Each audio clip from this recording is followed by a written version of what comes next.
Welcome back. FERA నిబంధనల ఉల్లంఘన కేసులో చిన్నమ్మకు కాస్త ఊరట లభించింది.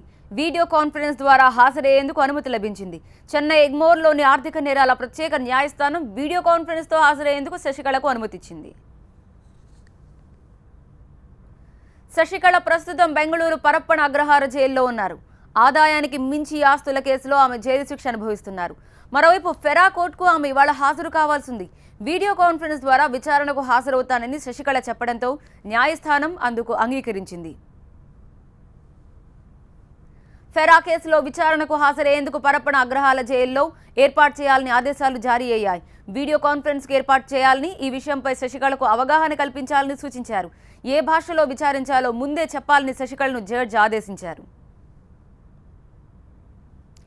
ఫెరా నిబంధనల ఉల్లంఘన కేసులో శశికళతో పాటు ఆమె కుటుంబ సభ్యులపై కూడా ప్రత్యేక న్యాయస్థానంలో విచారణ జరుగుతోంది.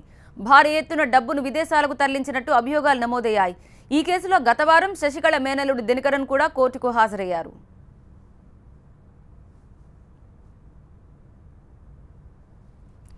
ఫెరా నిబంధనల ఉల్లంఘన కేసులో చిన్నమ్మకు కాస్త ఊరట లభించింది. వీడియో కాన్ఫరెన్స్ ద్వారా హాజరయ్యేందుకు అనుమతి లభించింది. చెన్నై ఎగ్మోర్లోని ఆర్థిక నేరాల ప్రత్యేక న్యాయస్థానం వీడియో కాన్ఫరెన్స్ తో హాజరయ్యేందుకు శశికళకు అనుమతిచ్చింది. శశికళ ప్రస్తుతం బెంగళూరు పరప్పన అగ్రహార జైల్లో ఉన్నారు. ఆదాయానికి మించి ఆస్తుల కేసులో ఆమె జైలు శిక్ష అనుభవిస్తున్నారు. మరోవైపు ఫెరా కోర్టుకు ఆమె ఇవాళ హాజరు కావాల్సింది. వీడియో కాన్ఫరెన్స్ ద్వారా విచారణకు హాజరవుతానని శశికళ చెప్పడంతో న్యాయస్థానం అందుకు అంగీకరించింది. ఫెరా కేసులో విచారణకు హాజరయ్యేందుకు పరప్పన అగ్రహార జైల్లో వీడియో కాన్ఫరెన్స్ ఏర్పాటు చేయాలని ఆదేశాలు జారీ అయ్యాయి. ఈ వీడియో కాన్ఫరెన్స్ కు ఏర్పాట్ల తర్వాత ఈ విషయంపై శశికళకు అవగాహన కల్పించాలని సూచించారు. ఏ భాషలో విచారించాలో ముందే చెప్పాలని శశికళను జడ్జి ఆదేశించారు. ఫెరా నిబంధనల ఉల్లంఘన కేసులో శశికళతో పాటు ఆమె కుటుంబ సభ్యులపై కూడా ప్రత్యేక న్యాయస్థానంలో విచారణ జరుగుతోంది. భారీ ఎత్తున డబ్బును విదేశాలకు తరలించినట్టు అభియోగాలు నమోదయ్యాయి.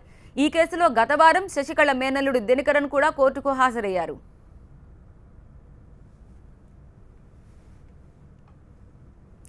ఇదిలా ఉంటే జయ ఆస్తులపై దాడుల వ్యవహారం కొత్త మలుపు తీసుకుంది. కొడనాడ్ ఎస్టేట్ పై దాడి సూత్రధారల గుట్టు వీడుతోంది. నగలు, నగదు, ఆస్తుల పత్రాలను చోరీ చేసిన ముఠా సభ్యుల అరెస్టుతో తెర వెనుక శక్తుల పేర్లు బయటకొస్తున్నాయి. దాడులు, హత్యలు, ఆస్తుల చోరీ వెనుక కొందరు పెద్ద మనుషుల హస్తం ఉన్నట్టు ప్రచారం జరుగుతోంది.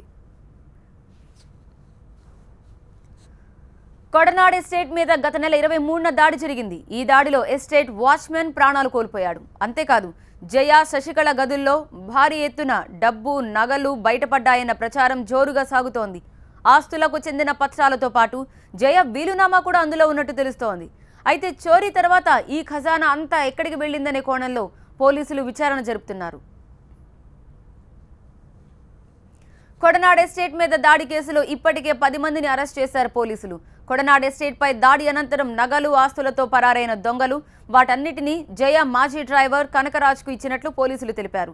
కానీ కనకరాజ్ తర్వాత కొద్ది రోజులకే హత్యకు గురయ్యాడు.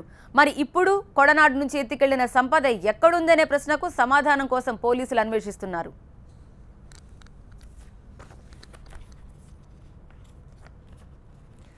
కొడనాడ్ ఎస్టేట్ మీద గత నెల 23న దాడి జరిగింది. ఈ దాడిలో ఎస్టేట్ వాచ్మెన్ చనిపోయాడు. అంతేకాదు, జయ, శశికళ గదుల్లో భారీ ఎత్తున డబ్బు, నగలు బయటపడ్డాయన్న ప్రచారం జోరుగా సాగింది. ఆస్తులకు చెందిన పత్రాలతో పాటు జయ వీలునామా కూడా అందులో ఉన్నట్టు తెలుస్తోంది. చోరీ తర్వాత ఆ ఖజానా అంతా ఎక్కడికి వెళ్లిందనే కోణంలో పోలీసులు విచారణ జరుపుతున్నారు. కొడనాడ్ ఎస్టేట్ మీద దాడి కేసులో ఇప్పటికే 10 మందిని అరెస్ట్ చేశారు పోలీసులు. కొడనాడ్ ఎస్టేట్ పై దాడి అనంతరం నగలు, ఆస్తులతో పరారైన దొంగలు వాటన్నిటినీ జయ మాజీ డ్రైవర్ కనకరాజుకి ఇచ్చినట్టు పోలీసులు తెలిపారు. కానీ కనకరాజు కొద్ది రోజులకే హత్యకు గురయ్యాడు. మరి ఇప్పుడు కొడనాడ్ నుంచి ఎత్తికెళ్లిన సంపద ఎక్కడుందనే ప్రశ్నకు సమాధానం కోసం పోలీసులు అన్వేషిస్తున్నారు.